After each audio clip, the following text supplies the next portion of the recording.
Hey everybody, welcome to EmpireCV.tv. It is Wednesday, it is New Comic Book Day, and it's a huge week this week. It wraps all the way around the back issues and keeps going. A lot of stuff, lots of indie stuff, and a couple big indies right off the bat that I want to talk about. If I was prepared, they'd be on top.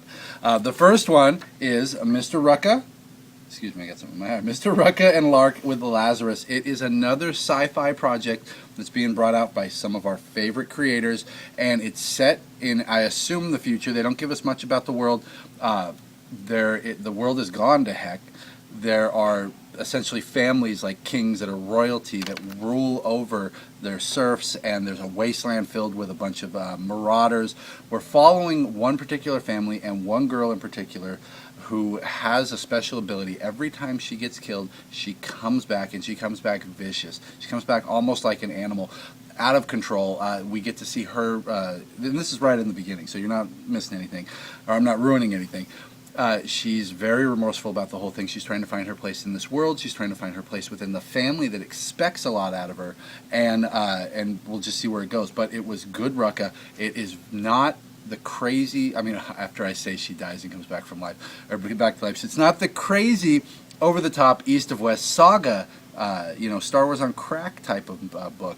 It's much more set in a future that could potentially be. But it was really well. It's your typical Rucka style. There's a little bit of noir. There's a little bit of the intrigue, of the behind-the-scenes dealings, things like that. Excellent read. Lazarus #1. Diggle, another big name, coming out with Uncanny. This is set in our world. It's about a thief, a con artist, a man who is in Singapore when we start. He has been basically put in a bad spot where he owes money to the wrong people. But he can get away because ultimately his ability is, if he makes contact with you for a certain amount of minutes, he has every single piece of knowledge that you do, down to your fighting style, down to your memories, down to the key code to get through the door. So they start out with that. It goes into your typical crime/mutant type thing. But again, at the end of this, we're introduced to a new organization, and it looks like the doors are going to open into something much, much bigger. And he's probably going to get sucked into a world that he just cannot handle. X-Men #2. The last one, Jubilee showed up with a baby out of nowhere, and the X-Men took her in, of course, because it's Jubilee. Somehow she's not a vampire. If anyone knows how that happened, please let me know. I assume it just happened off camera, but she's back to normal. The baby was hosting, not really hosting, the baby was the host to a parasitic entity that essentially, there's two of them, from before humans were on the earth. They battled, they were a brother and sister. The brother ended up staying here, using organics as hosts his entire life. The sister went off into space, was using machinery. She's come back to take revenge on the brother. Didn't expect to find the X-Men, but when she shows up and gets an actual body outside of the babies, she has the X-Men to deal with. You've got Coipel art, you've got Brian Wood's story. It was really, really good. There's still plenty of #1s up there. No Scotty Young covers left, unfortunately. Superman, Batman, Greg Pak. You guys will know him most notably from his Hulk, his Planet Hulk. He did great things on that. You've also got Jay Lee, Ozymandias, as you guys know, just recently he did. This book sets up Superman and Batman really meeting for the first time. It goes back to when Bruce is just getting back into Gotham. He is setting up Batman. Superman is just on the scene. Clark Kent's got his reporter identity, and the two of them meet for the first time in civilian identity, and then ultimately in the superhero identity, and clash as you would expect. It's your typical superhero meet superhero for the first time, misunderstandings lead to a battle, and Batman, as he clearly says in this, is outmatched. But what does Batman have? He's got his brain, much more important than Superman's brawn. Age of Ultron, wrapping up with a Hank Pym story. It gives us the future of Hank Pym. It gives us the things that led him to create Ultron. It was really a neat story. Honestly, not essential to Age of Ultron, and I don't think it's going to be essential to anything else that's coming out. But it was a really good story, and it was like a little bow on the top of the Age of Ultron package. Guardians. That right there is Zoe Saldana, a.k.a. Gamora. All right, all new X-Men. What more need to be said? That's one of the best books on the shelf.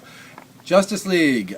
This is an all Shazam, Captain Marvel, but he's Shazam now. All Shazam comic book, which, as a lot of you have said to me, you don't really even care about the Justice League part of it. You're there for the Shazam. Well, you get the entire Shazam issue, and unfortunately, it's probably, I believe it's the last one for Shazam there. So enjoy it. You got Gary Frank, of course, you got Jeff Johns. How can you go wrong?